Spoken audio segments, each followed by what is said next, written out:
there, Dungeon Crawl fans. Welcome back to Dungeon Crawlers Anonymous. My name is Ron, and today we're going to be kicking off our playthrough of The Hunters, AD 2114. But first, before we get started, if you haven't checked it out, I do recommend you take a look at the unboxing video where I go through all the components of the game, try to explain things as they come out of the box. And then the last video that we did was a setup video that walked through how to get this whole game all set up so you can kick off your campaign.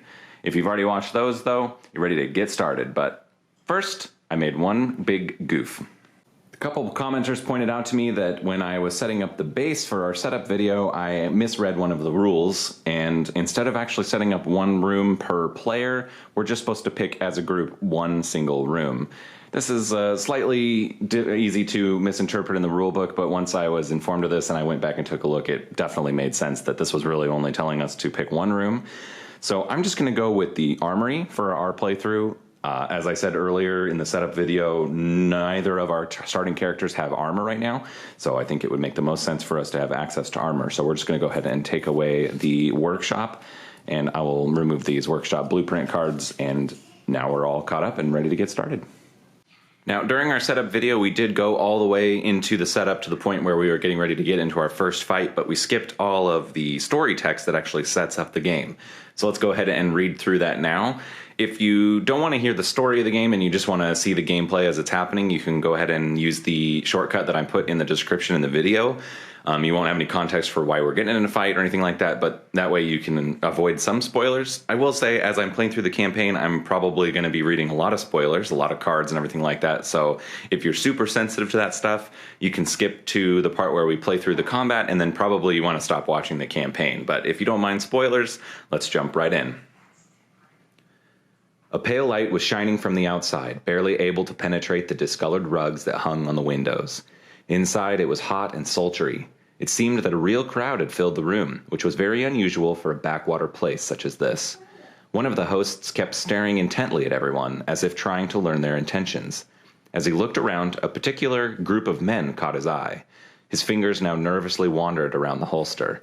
The man wondered why the prefect himself, a person of such great importance, would choose to visit their hideout.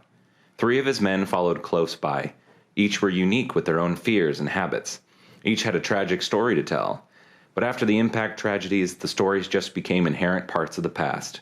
Hell, you could call yourself lucky if you had a single relative still alive. The prefect looked around. He welcomed the stench of long unwashed bodies, must, and leftover that had been left to rot. Who would believe that the best local machine hunters lived in such a hovel? But nowadays, not past tense, a working air conditioner or a bathtub with running water were a luxury hardly anyone could afford. The prefect understood this very well. It was no accident that he'd become a man of such power. He could easily get into other people's shoes and find words of comfort if need be. That was the reason the sorry state of the hunter's shelter had made him optimistic ahead of the coming negotiations. He assumed they wouldn't bargain too hard. When business was usual, the prefect was preoccupied with normal, everyday problems. Sometimes there was a stray group of aggressive machines that needed taken care of.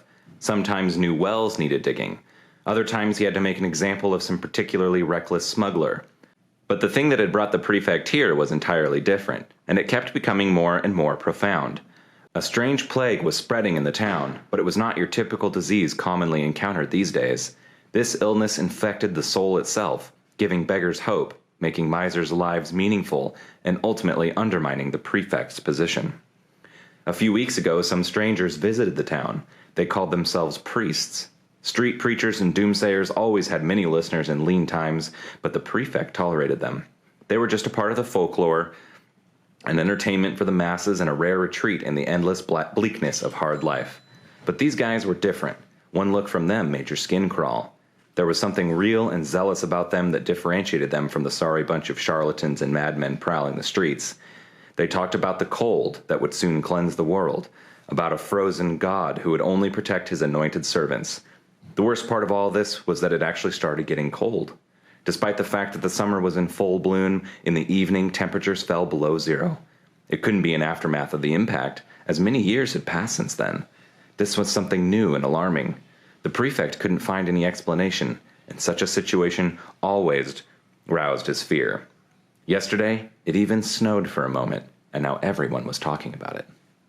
The prefect's men even attempted to arrest the priests, but for each taken from the streets, 2 more appeared. This plague was like a cancer threatening the order the prefect had been working so hard to maintain.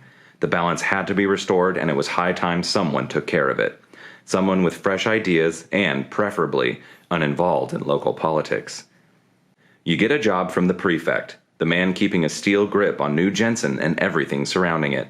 Your task is to catch and bring to him the leaders of a new cult. In these lands, the prefect's word is law, so refusing him would mean exile at best. Besides, this cult doesn't look too dangerous, and the money is good. You accept the terms of the bargain quickly and get to it. The prefect starts by asking you to visit the town and assess the situation personally. One of the prefect's men will be waiting for you at the outskirts of town to show you the places worth visiting at the beginning of your investigation. So at this point, we would go through the process of setting up all the locations as we did in the setup video. And the last thing we do is actually place the hunters on card 404. When we place the hunters on card 404, there is a card face down on here, and when a card is face down on top or face up on top, as soon as we enter the area, we have to encounter it. Now, because this one's face down, we don't know what it's going to be until we actually read it. Outskirts Rendezvous. You meet the prefect's messenger. He's a balding, middle-aged man with a stark look on his face, wearing rather ascetic clothes. He gets straight to the point when he sees you, as if he was used to giving orders. I'm Stanislaw Zyla. My job is to tell you about the current situation and possible options on how to infiltrate the cult of the Frozen. Just as the prefect said, in the beginning we paid little attention to them, but their teachings quickly escalated towards disobedience to the current rulers. These men also started questioning the rules and laws we all abide by.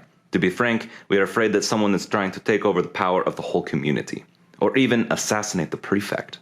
That's why our venerable leader has decided to temper these self-appointed priests. Anyone behind this whole scheme will either be exiled or executed. What the hell? You notice 2 short, haggard men approaching you. Hey you! Get out of our town, you bums! Give us all the cells and return whatever shithole you crawled out of. And you'll notice here at the bottom of this card it says the beginning, and it has this symbol, and this symbol means we're supposed to go to the mission book and find this mission and resolve it. In the bottom corner here, all the event cards have different types of icons telling you what to do with them, and in this case, this is discarded once you've read it. So then we go back to the mission book, and we find the mission matching the one that was just indicated on the card. In this case, it's called The Beginning. The other thing that we can determine from this is that this takes place during the daytime, which matters for certain specific rules in combat. There's a little more flavor text up here. Stanislaw steps aside, apparently having no intention of intervening, and looks nervously at his watch. Take care of them, boys. I have no time for such bullshit. We have 5 minutes to play, he says. The thugs remove spike clubs from beneath their coats and close in on your group. Now, when we did the setup video, we did go through the setup process here, but we haven't looked at the mission objective or the special rules yet, both of which are really important for this and any mission that you're doing. In this case, our mission objective is to defeat all enemies by the end of turn 5. So we've only got 5 turns to do this mission. Finally, there are a couple special rules that we need to keep in mind here. First, if at least one enemy is defeated, the other one runs away in panic. His figure is immediately removed from the board and the players win. The second is that the enemies start the mission. So these are important because typically we would start at the top of a round and go through the entire process, but in this particular case, we're actually going to start with the enemy activation before we get a chance to go. And the interesting thing is, we only need to kill one of these guys, and the other one's going to run away. You may recall from the setup video that we started with adding some damage to these 2 guys because of the fact that we were starting with 2 characters. So because we're playing with 2 characters, the bandit with a pistol here actually started with 2 points of damage, and the muscle with a club has 1. Now, if you look at this card, which we'll go through in a lot more detail here in a few minutes, you'll notice that they have a health pool of 3. So this bandit with a pistol only needs 1 more damage in order to be killed, which means we're actually already fairly close to winning this mission. But that's where that one little hink comes in from the special rules, which is that the enemies actually get to go first. And just for the sake of clarity, we're going to go ahead and say that this muscle with a club here is this one pointing with his left hand, and the bandit with a pistol is this one in the back pointing with his right. Page 18 of the rulebook contains a full turn overview that walks you through all the steps that you're going to be going through as you go through a turn, starting with the setup phase, then going through character actions, and finally ending with an enemy action phase. Now, in this particular combat, because of that special rule, we're actually going to be starting with the enemy action phase to begin with, and then going back to the top to go through the rest. Now, before we jump straight into the combat rules, let's take a look at this map tile that we've got laid out for us. There's a couple of key pieces of information here. For example, you can see very faintly the grid line here that divides this map tile up into a number of spaces. Each space can have any number of units on it, enemies and friendlies, so you don't have to worry about space limits or anything like that. And the other thing that's interesting here is there are a few icons on the map. These eye icons indicate open ground. If a figure moves into an open ground space and that figure is hidden, they immediately lose their hidden condition because there's nothing for them to hide in. Before we jump straight into the combat rules, let's just get an overview of what we're looking at here on the battle map. This is a map tile. The map tile is divided up into a number of spaces. You can see the dividing lines here pretty faintly. The spaces are quite large, and that's because any number of figures can be in a space at one time. Speaking of figures, it's important to note that these are enemies and these are hunters, but collectively they're called combatants. These icons on the map also tell us a little bit about the spaces that they're on. For example, these ones with the eye here are called open ground. Combatants that are hidden, that enter a space in open ground, are immediately unhidden and lose their hidden condition. This other one here, denoted by a brick wall, is cover. Any combatant that's in a space with cover confers a -1 to the target number for anyone trying to make a ranged attack against that person. Now, in this particular combat, the enemies are actually going to get to go first, so let's take a look at their cards and see how they work. In order to determine the order of activating enemies, you want to look at how much health they have remaining at the start of the round. So for example, the muscle with a club here has 1 damage and 3 health total, so he's got 2 hit points currently. Whereas the bandit with a pistol, also with 3 health total, has 2 damage on him, so he's only got 1 hit point left. The muscle with a club is going to go first. There's no real rule denoting what happens if both of these were tied, for example, in which case I assume you would just choose the order that you want to have them go in. If that's wrong, please let me know in the comments. Let's take a tour of this enemy card to learn more about him. Up here in the corner you can see what type of enemy he is. This DNA symbol means that he's biological. If it was a cog symbol, he'd be mechanical. Some other symbols might appear up here, such as a shield, which denotes that they're armored, or a swirly symbol, meaning that they can fly. This number up here is their maximum hit points. Next we have the name of the enemy, and then below are his list of available actions, from top to bottom. We're going to be going through these to determine what he does on his turn. We'll come back to this in just a moment. Down here at the bottom of the card, you can see their skills, their statistics for combat, as well as their statistics for defense. Again, we'll take a look at these in more detail, but it's important to note that this symbol right here means how many dice they roll. This is the target number. This line at the top is the range.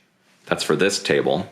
And over here are the particular types of armor they might have, such as melee armor, explosive armor, mental defense, as well as armor against ranged attacks depending on if they're from the front, flanking, or from behind.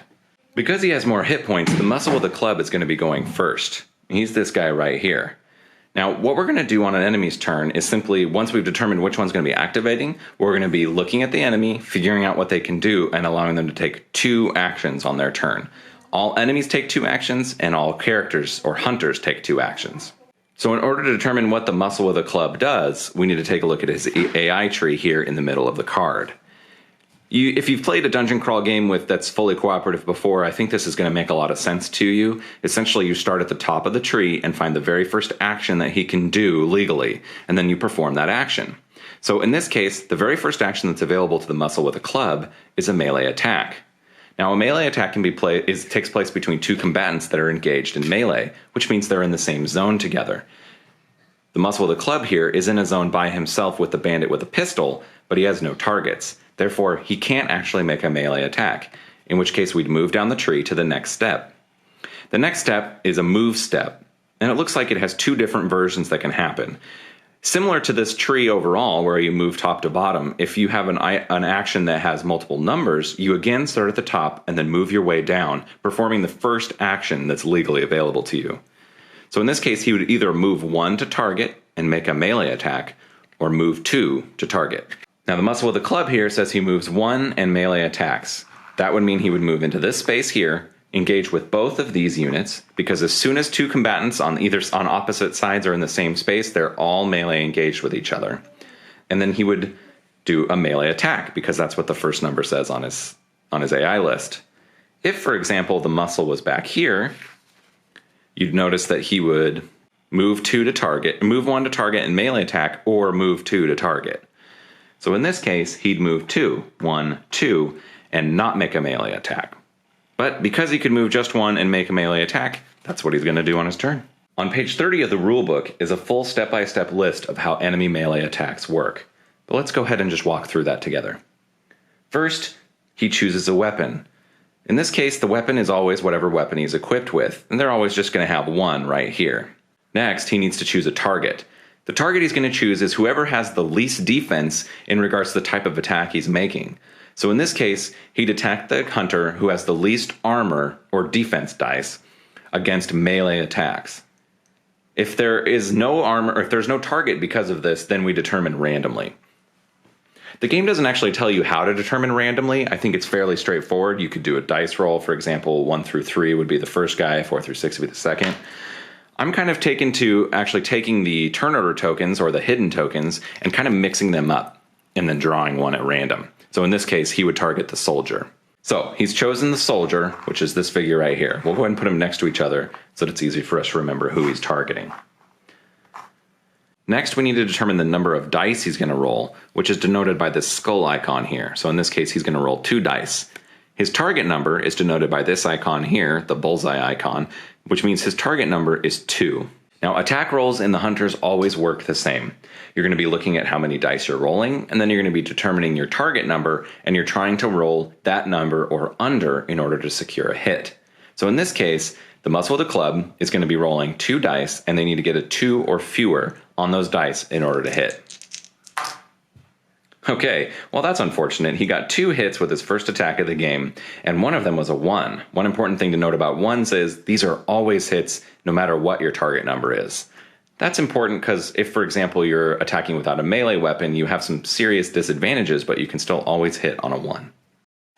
Now, at this point, if we had any defensive dice, which are basically 50-50 successes, we would roll them, and any result that comes up as a shield would negate a hit. But we don't have any defense dice because we don't have any armor. Every hit in this game does 1 point of damage, always. So in this case, we're going to be taking 2 hits, which is going to do 2 points of damage. Now at this point, if I had armor, I'd actually be able to roll some of these defensive dice in order to block that attack. I, however, do not have any armor, so I don't get to roll any defensive dice. But you may remember that I was allowed to choose the 5 cards that I start with in my hand at the beginning of the mission. And because I knew that these guys were going to get to go first and that this dude was going to come in here and smack one of us in melee, I went ahead and preloaded both of my hands with some melee defensive cards.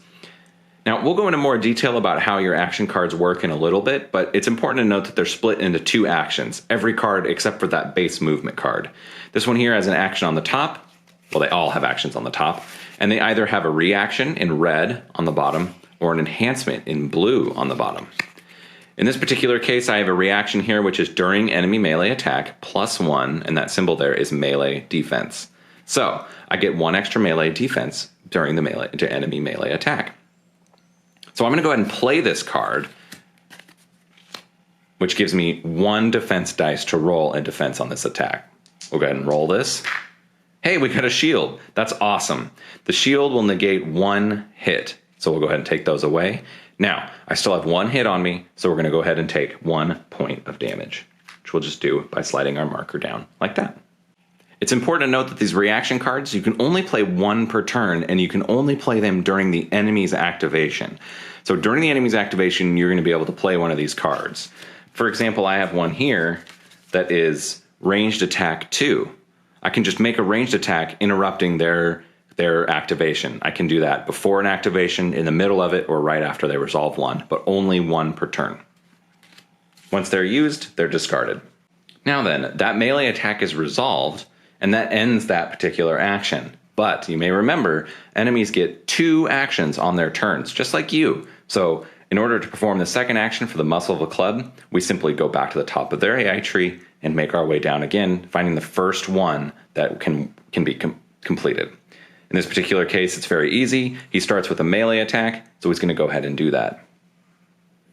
Again, he's going to choose the target with the least armor, and in this case, we still don't have anybody that has more armor than the other, so we're just going to do it randomly with these tokens again. So we'll shake these up, and we got the soldier again. The same exact statistics apply here. He's going to be rolling 2 dice with a target number of 2. Nice, a 6 and a 5. That means he misses both, and we don't even have to deal with it anymore. The muscle of the club's turn is over. Now that the muscle of the club has completed his action, it's time for the bandit with a pistol to go. Let's take a quick look at his AI tree just to make sense of everything. So you'll notice at the top here, it says if he's in melee combat, if he's engaged, then the first thing he's going to do is a parting leap, and if he can't do that, he's going to make a melee attack. Let's talk about a parting leap. In order to perform a parting leap, the first thing you need to do is take the combatant and move them 1 space away in any direction. So let's say he jumps over here. Next, one combatant that was engaged with that combatant gets to make a melee attack. In order to determine who gets to do that, you look at how many melee dice they roll. Whoever rolls the most gets to take that attack. The target number for that attack is always 3, which is a pretty good chance to hit. So there is a definite penalty for taking a leap, but it does get you out of that melee, and really it's the only way to get out of that melee.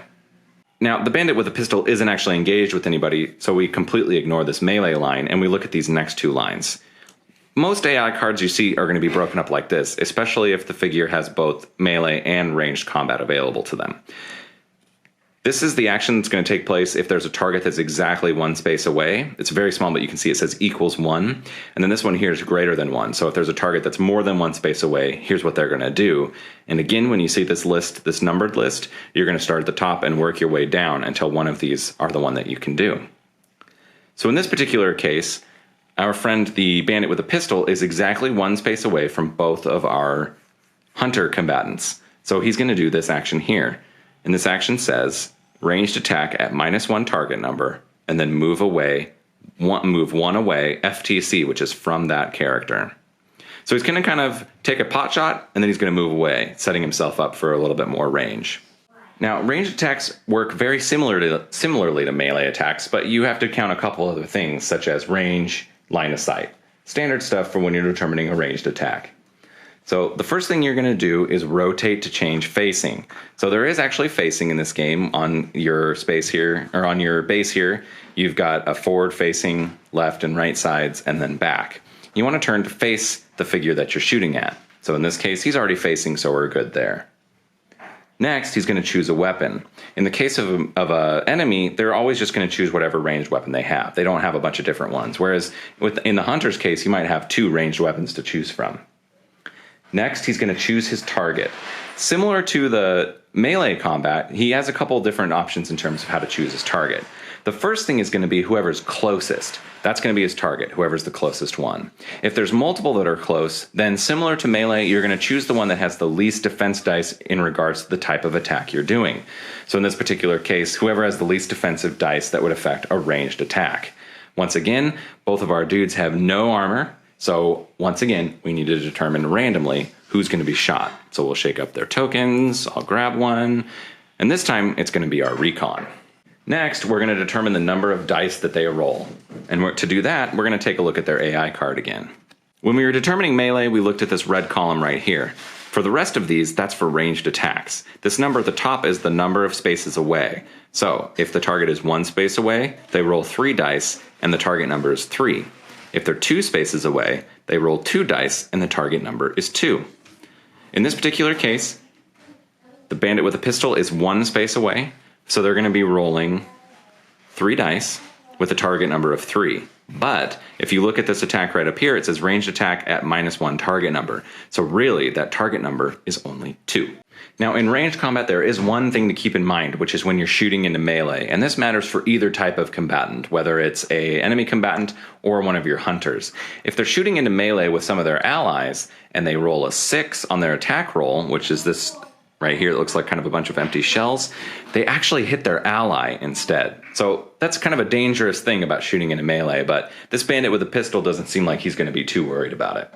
Now then, looking at his AI card, and everything else that we know about the math, he's going to be rolling 3 dice and a target number of 2. So let's go ahead and give a roll. All right. Well, he missed once. He didn't hit his own guy, which is too bad. That would have been kind of fun. But he did hit us twice. Now, similar to our soldier, I also pre-picked a hand of cards for our Recon, knowing that these guys were going to get to go first and make some attacks against us. So in this particular case, I chose Improvised Bandages, which is a reaction. I can take this in the middle, at the beginning, in the middle, or at the end of an enemy activation, and right now, or action, and right now we're in the middle of their action shooting us, and you can see here it says lower by 1 the number of hearts lost during this action. Affects any character on your space. This is pretty cool because I can use it to make my soldier take less damage, say if he's taking damage, but in this case, I'm just going to use it on myself. So there's 2 hits. I'm going to go ahead and discard this card and use the reaction, my 1 reaction for the turn, to make it so that I only take 1 point of damage instead.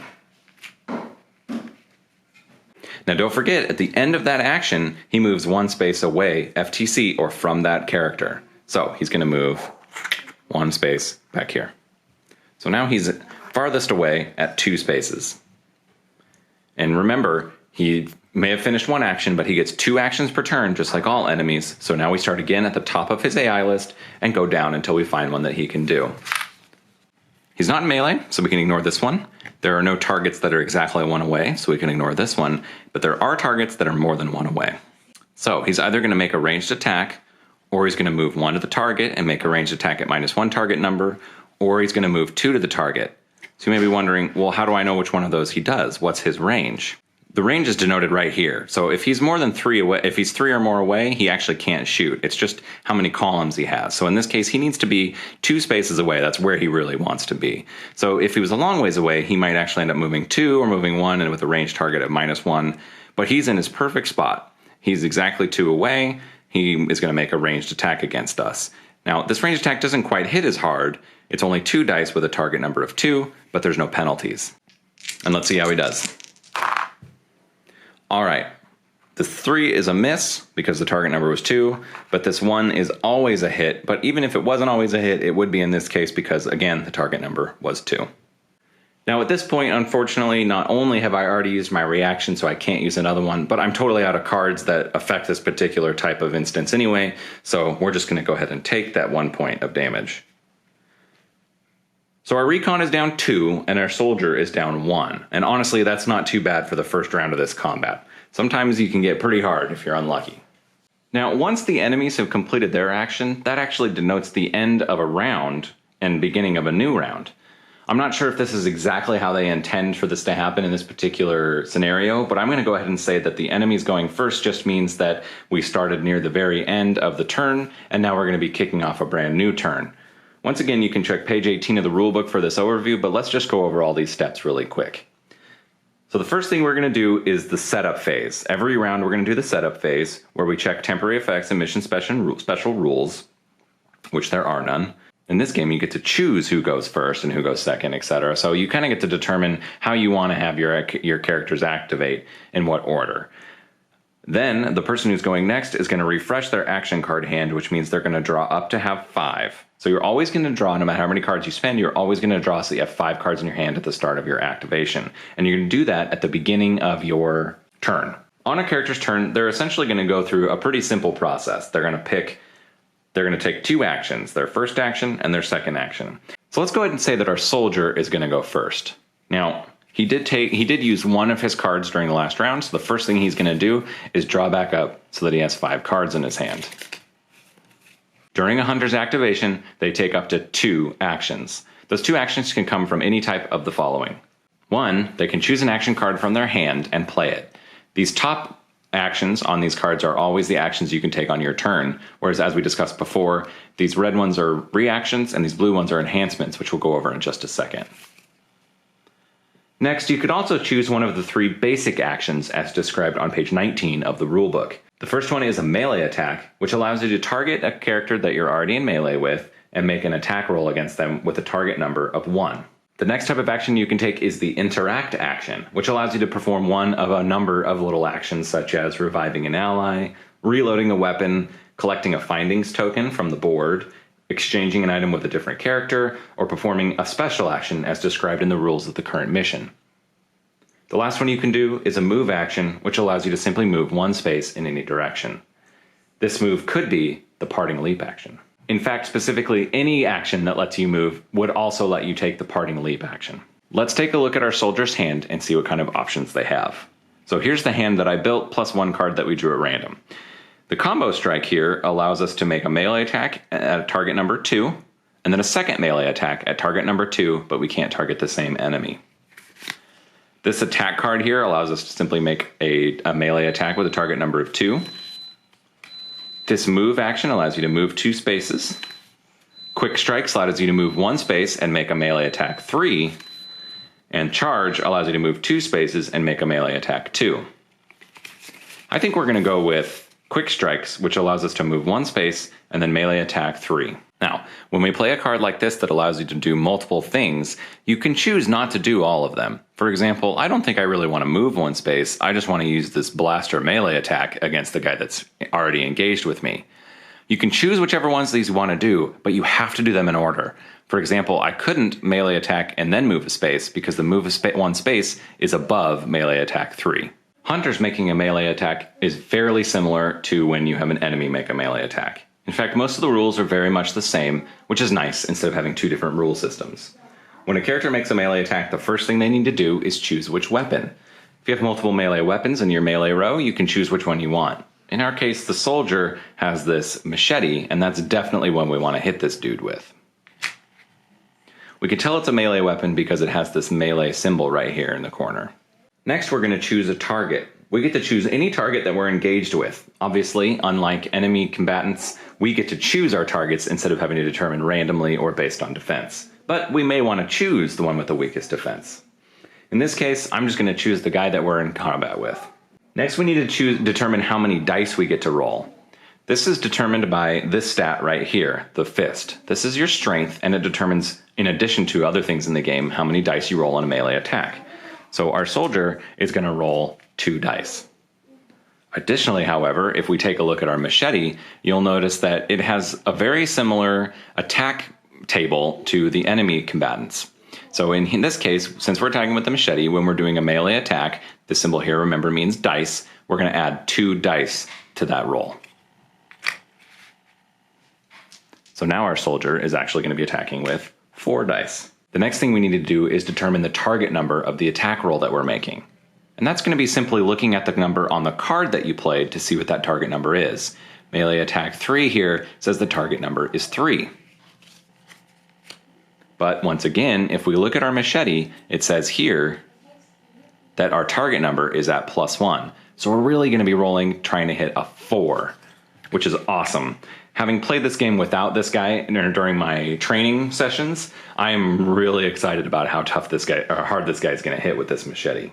Now, it is important to note that these morale tokens actually come into play during melee combat, but to make things simple, I'm going to go over all of the ways that you can spend these in just a moment instead of doing them sprinkled throughout.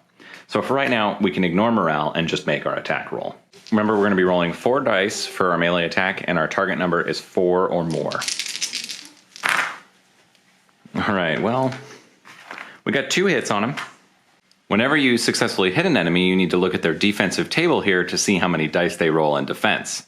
So there's 3 types of special defense here. There's melee defense, blast defense, and mental defense. And then these 3 here are for ranged attacks, whether they are from the front, from the sides, or from the back.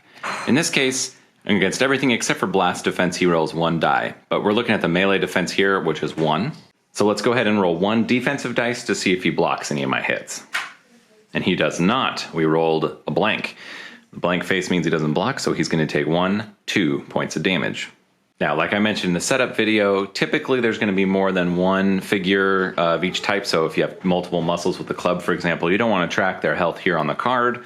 But in this case, since there's only 1, I'm going to go ahead and just put 2 more damage on his card. Now, his damage is equal or exceeds his health pool, so he's actually dead, which would remove him from the combat. And because of the special rules in this particular mission, we'd actually win the combat right away. But because we want to show you guys how ranged attack works, let's go ahead and assume that he actually went ahead and rolled the shield to block 1 of those damage. So he actually only ended up taking 1 point of damage. So he still has 1 health left. Before we move forward to the soldier's second action, I do want to talk briefly about these enhancement actions that you can take on cards in your hand. So these red ones are reactions, and those can be done during the enemy's turn, but these blue cards are called enhancements, and they can actually be used during another action in order to make that action better. So for example, here, this divided attention allows us to perform a melee attack and divide the dice between any number of enemies, which is really cool. Here we've got one when performing a melee attack, I can re-roll one dice. And over here, if you performed a melee attack against the same enemy during your last action, during this action, that enemy has one less defense. So an advantage that you're going to be pressing. These enhancements are going to be really cool. They're going to be fairly self-explanatory in terms of when you can play them. The only main thing you need to keep in mind is that you may play one enhancement per action. And if an action has multiple like sub-actions on it, for in this case, a melee attack 2 followed by another melee attack 2, and you want to play an enhancement, that enhancement is only going to be against one of those steps of the action card. So in this case, this combo strike here has a melee attack 2 followed by another melee attack 2. If I played, say, this aimed strike that gives me an extra reroll, I'm only going to get to use that on one of these attacks, not both. And that's how enhancements work. Now, our soldier does have a second action that he could take right now, but because I want to show you how the ranged combat rules work, let's just say that he's going to go ahead and just sit there and bristle at his opponent for now. One thing to note as we step into this Recon's action is that I'm not interrupting the soldier's action to activate another character. You can't do that. The soldier has to complete his entire turn, and then the Recon can start their turn. We're just saying that the soldier's not going to bother taking his second action just so I can show you how ranged combat works. So in this case, the same thing would happen as happened with the soldier. Our Recon used one card during the enemy activation, so he's going to go ahead and draw one more card, put it into her hand. Now, similar to the soldier, the first thing the Recon's going to do is go ahead and draw back up to their hand limit. Now, remember, she used one of her reaction cards last turn, so she's going to draw one card and put it into her hand. Let's just take a quick look at the actions that she has available to her here. So first aid here allows her to heal 2. Weak spot is a ranged attack 3. Move just allows us to move 2 spaces. And I pulled this one out to show you that there is I think this is the only card that I've seen, certainly, that only has one action on it. Advance here, move 2 spaces and then make a melee attack. And then lurk, which is move 1 space and then hide. Hide is a really interesting action that allows your character to avoid combat. You're only allowed to hide if you have a card that actually tells you you can hide, and if you're out of line of sight of any enemy combatants. In this particular combat scenario, there's really nowhere for our character to go hide, other than maybe if she was to run behind so that she was no longer in line of sight. If you do successfully hide, you actually take your miniature off the board and replace it with the hidden token for that character. These were gathered during setup. If at any point the character enters an enemy's line of sight, they can't perform any action except the interact action. If any other action is performed in spite of that, the hidden token is immediately discarded. In other words, they can stay hidden if they're only interacting, but if they make an attack or do anything else like that, they're going to become unhidden immediately. If an enemy enters your space when you're hidden, the hidden token is immediately discarded. And finally, of course, if you move into one of these open ground spaces, your hidden token is removed, as we discussed earlier in this video. The important thing that you get from hidden is that you can't be targeted with ranged attacks, and you're not taken into consideration when determining enemy moves. So a hide could be a good action for you to take if you just want to avoid combat, or you have a guy that's about to go down, or anything along those lines. But I'm not interested in hiding. What I actually want to do is take a shot at this guy. But right now, I'm stuck in melee. Whenever there's combatants that are sharing a space, they're all in melee engagement with each other. This is just one big flim-flam. So I need to figure out how to get out of here, and then before I can take a shot at this guy. And the way to do that is that parting leap that we talked about earlier. So anytime you use any sort of move action, you can instead do a parting leap. So I'm going to go ahead and play this card to move and do a parting leap out of this space. So to do the parting leap, I'm going to go ahead and move 1 space here. And then the combatant in this space with the best melee roll is going to make an attack against me. So he's the only one, so it's going to be him. His melee is 2 dice, and because it's a parting leap, it's a target number of 3. That's just how parting leaps work. So he's going to go ahead and take an attack against me. All right, a 5 and a 3. So the 5 is a miss, but the target number was 3, so he does hit once. We'll go ahead and take 1 point of damage. And now our parting leap is complete, and we're in this space. Now, it's important to note that when you do that parting leap, that uses one movement. So if, for example, you played a card that gives you more than one movement, such as the card we played, after your parting leap is complete, you can actually continue moving. And we're going to actually want to do that by moving right here. Now that we're done moving, we can begin our ranged attack. The way that we do a ranged attack is fairly straightforward. It's similar to the way that the enemy did a ranged attack. We just have a little more control. The first thing we do, though, is change our facing. So let's make sure that we're facing our target. Now, I could have changed facing at the end of my move, but if you need to change facing at any point during your turn, you can do it at the beginning of an action. So now I'm facing this guy, and I can make an attack against him. So first we need to determine range. Let's just make sure that we're correct on the range for our attack. The range is counted pretty straightforward. So we're right here. This is +1 range. This would be +1 range as well. I can't actually target here because I'm not facing that direction. If I was to count here, 1, 2, well, that's +2 range. Here is 2 range. And if there was more squares, it'd be at 3 range or above. In this case, we're just 1 space away, so the range is 1. Next, we need to determine if the target is in line of sight. To do this, you draw an imaginary line from the center of your square to the center of the square that the target is in. So, for example, if we just use this as a little line of sight drawer, we would just do this, and of course, there's nothing blocking it. If, however, he was here, and there was a barricade in the way, such as this fog, which blocks line of sight, or these yellow lines, or something else, then the line of sight would actually be blocked because I can't draw a line through it without touching a space that has blocking line of sight in it. If he was here, I could draw a line of sight center to center and be fine. The other thing about line of sight is that you actually need to be looking at your target. And the way it's drawn is kind of like a triangle. So you can look, I'm looking this direction, which means I can see this square. If there was a square here, I'd be able to see it, but I can't see this square, and I can't see this square. This kind of spreads out like a triangle, so I'd be able to see all 3 of these, and if there was even further, I'd be able to see even further. Don't worry too much about facing. I think that it's fairly straightforward. You just need to make sure that you're pointing at the target, and before you attack or at the end of a move, you can change your facing, so you should be able most of the time to target what it is that you're looking for, as long as line of sight isn't being blocked. Now that we've determined that the target is both at range 1 and is in line of sight, we can take a look at our weapon to determine what we get to roll. While melee combat requires you to look at the statistics of your character in order to determine how many dice you roll, with ranged weapons, you're just going to look at the ranged weapon itself. So in this case, the pistol here can't be used in melee, and at 1 square range, it's going to roll 3 dice with 0, a modifier to the target number, and at 2 squares, it's going to roll 2 dice with a -1 to the target number. So in this case, as we determined, the range is 1, so we're going to be rolling 3 dice, and then our target number is going to come from the attack card that we're playing. So it's ranged attack 3 is going to set our target number to 3. So we're going to roll 3 attack dice. All right, and we got 1 miss and 2 hits. So that's great. 2 hits means that we have a better chance of doing damage to him. Now, of course, he does have defense, just like with melee. Now that we've determined our hits, we need to take a look at the enemy's enemy card to figure out what his defense dice is going to look like. So this grid here shows that when taking a ranged attack, depending on where the targeting is from is how much defense dice he gets to roll. So if the attack is targeting him in the front, then he gets to roll 2. If it's targeting him in the flank, he rolls 1. And if it's targeting from behind, he rolls 1.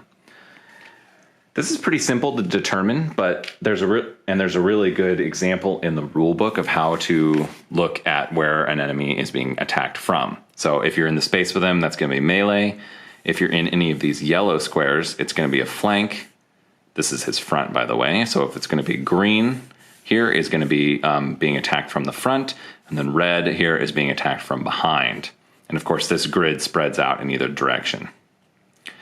So in this particular case, you can see here that the enemy is facing this direction, and I'm shooting him from this direction. I'm attacking him from the flank. And this is just important to keep in mind as you're moving around the battlefield and thinking about positioning. And I think this is one of those things that at first might seem a little intimidating. It's very skirmish war game, but I think it's fairly simple. It's fairly easy to manage, and you'll just have to keep this stuff in mind when you're moving around the battlefield. So in this case, because we're attacking the bandit pistol from the flank, he gets 1 defense die.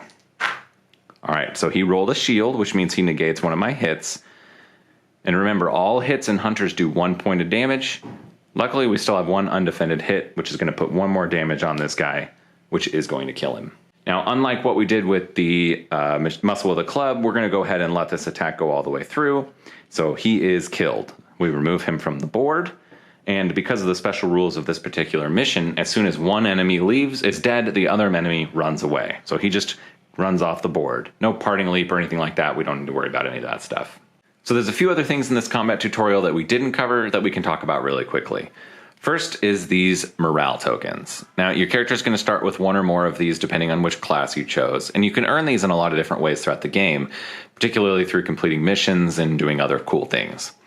You can spend morale tokens in one of 3 ways. The first way is to increase the movement distance of a move action by 1.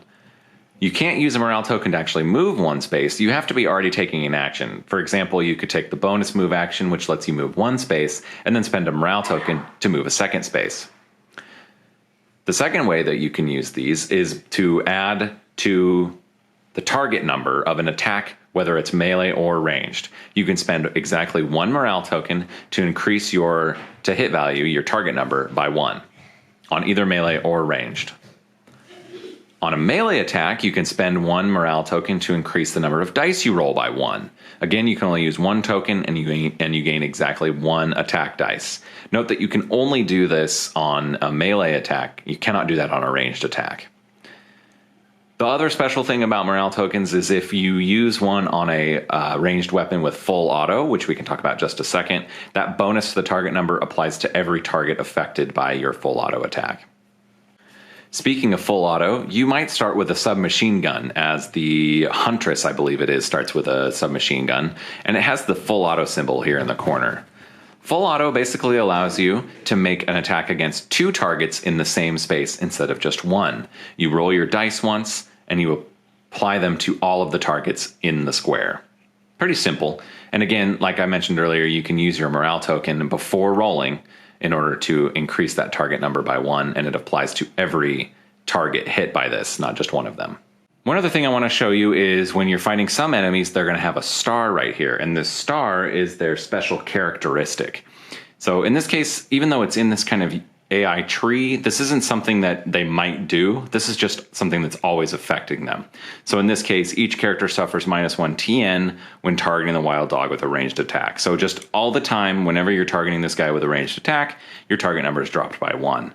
A bunch of the enemies are going to have these different special abilities to help kind of make them seem unique and interesting in combat, besides the basic AI rules written above.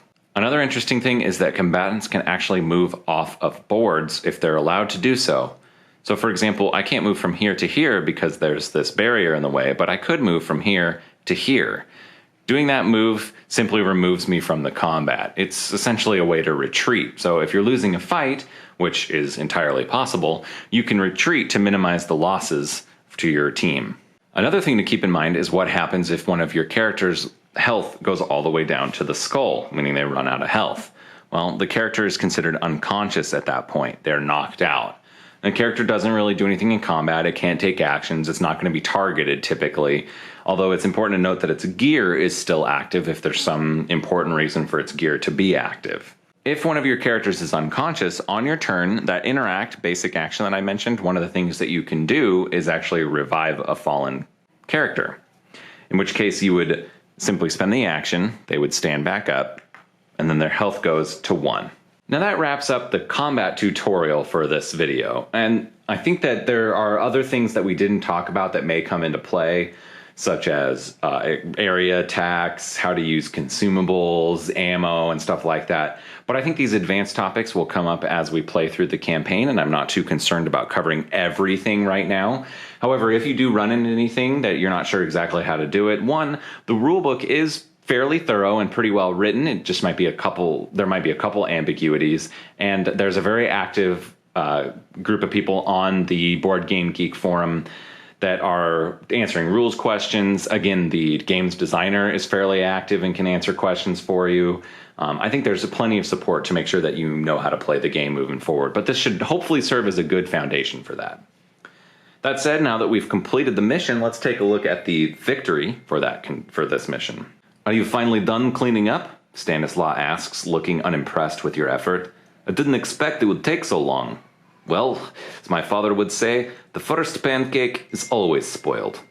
Now that the welcoming party is finished, we can get back to the task at hand. So we get a few rewards for completing this mission victoriously. 1, each character gains 1 experience point. You track your character's experience level with this tracker right here, placing it over the number of the level that you currently are. At the beginning of the game, everybody's level 1, as we determined during setup. You can track experience tokens on your sheet, or if you want, you can maybe track them by just writing them down on the record sheet for your campaign, whatever works for you.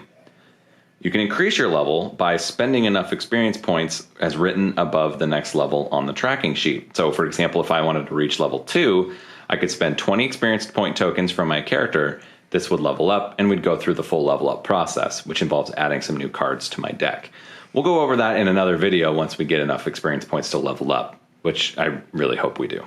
The second reward for victory is the character who deals the finishing blow to the bandit with a pistol gains 1 morale token. Now, I probably should have looked at this beforehand because it would have determined how I did my turns, but if you'll remember, the soldier actually killed the muscle with a club first, so nobody's going to be earning this because nobody killed the bandit with a pistol. The last thing we get for being victorious says each character gains 1 fuel cell found on the defeated enemy's body. These tokens are fuel cell tokens, and these are essentially the money of the game that we'll be spending as we explore. So I'm going to give 1 to the soldier and the other 1 to the recon. It's worth noting here under defeat that this game really does use a fail forward type system in terms of being defeated in combat, at least so far as I've discovered. So in this case, if you get defeated, the guy's a little ruder to you, and you still get 1 experience point each, but you don't get the bonus morale or the fuel cell. Most missions that I've encountered so far, even if you lose, as in everybody is dead or unconscious, the defeat simply gives you a little bit of things and lets you set things back up to try again, or maybe it fails forward in a different way. The real only way that I've discovered to actually lose the game is to run out of time on the day tracker, as we discussed in the setup video. Finally, there's a bit more story text that happens after we finish the mission. Stanislaw leads you through the streets. You might want to start having a look around town, listening to the speeches of the followers of the new religion. You can even try to get some confessions from one of their priests, or see what the local lowlifes have to say. It's a good idea to visit Piggery, a dilapidated joint hidden in an alley to the west of the main square. Ask for Jim Velazquez and tell him I sent you. Another place you may find interesting is a pub called Under the Side. Customs officers and smugglers often drink there. Old Grant is the bartender. Maybe he'll tell you something. Of course, you want to visit the main square in the evenings from time to time. That's where the rallies usually take place. Frozen God's priests come to give speeches there. Located outside of town is El Infierno. The tech square over there is popular among priests and preachers, but beware, getting there is risky. In the meantime, I need to head east. We're negotiating protection terms regarding a new settlement called Red Canyon. If you happen to discover something important before I return, go straight to the Prefect's HQ. They will point you in the direction of the right person to talk to. Good luck! Stanislaw shoots you a grin and hurries off. The last thing we do as we clean up this mission is we add a colossal number of cards out to our location board. So I will go ahead and go through all of that. I'm not going to walk through each of these. You'll notice that some of them are face down, some of them are face up. I will talk about this C tracking token right here when we come to that one. But otherwise, I'm just going to set these up and show you what they look like at the end. Okay, so I've gone ahead and put all of these cards out, but I want to talk about this one here that says place 005 with C face down over 410, then place C on the days track 4 days from now. So there are going to be pairs of numbered tokens or lettered tokens that you'll find in the box. And these go together and you'll put one on the card and another one on the day tracker on your base. So we'll put one here on top of this number 5A. And then on our base, we'll place the other token on day 5, which is 4 days from now. 1, 2, 3, 4. Basically what this means is as days are tracked in the game, eventually our day counter will come up against this token. When that happens, the C is removed from the base, and it's also removed from the card. This unlocks the card, so now you can interact with it. So any cards that have these counters on them are basically non-interactable until the other counter's been removed from the day tracker, allowing you to access it. Basically, in this particular case, there is a sermon that's going to be happening out at the Tech Square in El Infierno, but it's not going to be happening for 4 days. So we need to wait until then before we can interact with it. At this point, the game really opens up, and now we have a whole bunch of different locations that we can go visit. We're currently in New Jensen here, and these are sites that are inside of New Jensen. The sites are denoted because they have the name of the location that they're part of and this green kind of street sign that indicates the name of the location itself. We have several face down cards that are areas of investigation that we can go to, and as soon as we go to, say, under the side, we would flip this card over and interact with it. Underneath some of these are sets of missions that are available. For example, the Piggery has an airplane wreck mission that's available to it, and in New Jensen, in the main square, there are a number of quests and missions that we can go on in order to increase our experience, gain some components, some XP, some equipment, money, etc. So there's lots of ways for us to go do things, and the game really opens up at this point and becomes kind of an open world adventure game where you're really determining where you want to go and what you want to follow up on.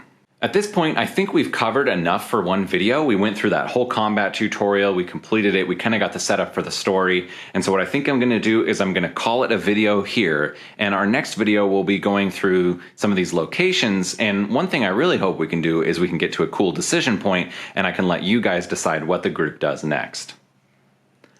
I really hope this was a useful video for you, not only in getting to see how the game plays, but maybe you're learning the game and need a little help with the rules. I tried my best to be as accurate as possible, but I'm definitely going to make mistakes, and if you notice anything, please post in the comments. I'd love to hear from you, and I'd love to be able to go back and update the video as I figure out some of the rules goofs that I made.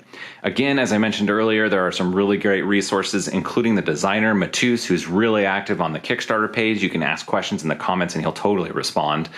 Or he might anyway. I shouldn't be signing him up for that, but he's been really good about it so far.